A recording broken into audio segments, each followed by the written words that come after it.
Notre programme IDEFI est innovant dans la mesure où on va essayer de regrouper 3 axes principaux, un sur la recherche, un sur l'accompagnement des enseignants du supérieur et un sur l'accueil et l'accompagnement des étudiants. Accompagnement des étudiants pour éviter qu'ils décrochent. Alors que veut dire décrocher, que veut dire réussite, ça c'est un long débat. Mais en tous les cas qu'ils se sentent bien à l'université, ça c'est très important. Recherche pourquoi? Parce qu'on a beaucoup d'expériences qui sont faites pour mettre en place des programmes innovants, pour mettre en place de nouveaux vecteurs de transmission de savoir. En revanche, est-ce qu'on mesure bien l'efficience et l'efficacité de ces systèmes? Ce n'est pas sûr. Est-ce qu'on ne mettrait pas, passez-moi l'expression, la charrue avant les bœufs? Je pense qu'on peut dire ça aussi. On teste des choses sans forcément savoir ce que c'est qu'apprendre, sans forcément savoir ce que c'est qu'enseigner, quels sont les modèles d'enseignement possibles.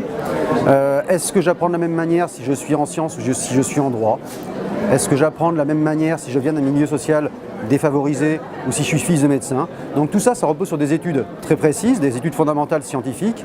Et le programme IDEFI Paris permet de financer ce genre d'études et surtout d'essayer de mettre en place un système de remédiation. Alors j'aime pas trop ce mot parce que les étudiants ne sont pas malades, bien évidemment. Mais de tester des systèmes qui permettent de changer un petit peu la donne. Autrement dit, de se servir de notre université comme un laboratoire, comme un champ d'application. Les objectifs de mon propre programme, ce serait essentiellement, de pouvoir mesurer ce que l'on fait, de pouvoir mesurer l'efficacité de ce que l'on fait.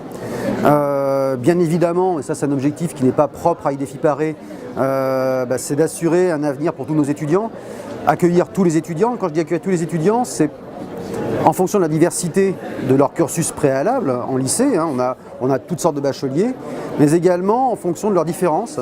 Je pense au handicap notamment. De plus en plus, on a des lycéens qui se rendent compte qu'ils peuvent continuer à l'université, encore faut-il les accompagner. Donc un des objectifs, ce serait de permettre en fait à la structure de pouvoir s'adapter à n'importe quel type de public et d'être toujours aussi efficace et efficient. Sachant que l'université, contrairement aux idées reçues, a déjà un taux d'insertion qui est excellent à Bac+5.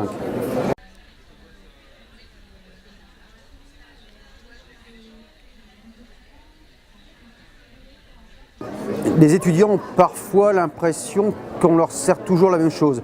Et je pense que ce n'est pas vrai et qu'ils ne le voient pas. Ça veut dire que nous, enseignants, on a peut-être quelquefois du mal à faire passer notre message. Donc à l'horizon 2020, un enseignement qui sera peut-être plus tourné vers l'enseignement pratique, vers l'alternance, pourquoi pas. Un élément très important aussi, c'est essayer de rompre la temporalité. Ça veut dire quoi? Ça veut dire qu'aujourd'hui, avoir un Bac+5 en 5 ans, est-ce que c'est raisonnable? Est-ce que ça a du sens? Je n'en suis pas certain. Je préfère construire une formation qui me permette demain de dire à un étudiant passe un peu de temps chez moi, va tester en entreprise, reviens me voir après. Autrement dit, s'inscrire réellement dans une formation tout au long de la vie. Il y a déjà des expériences qui sont tentées, ça marche à mon sens très bien pour les quelques éléments que j'ai pu voir et j'aimerais que ça se généralise et surtout que l'on sorte de cet impératif temporel où les gens doivent avoir le maximum de diplômes en un minimum de temps. Je pense que ça, ce n'est plus au goût du jour, ça ne correspond pas à ce qu'attend l'entreprise et j'attends aussi bien évidemment beaucoup de l'entreprise dans la formation de mes étudiants.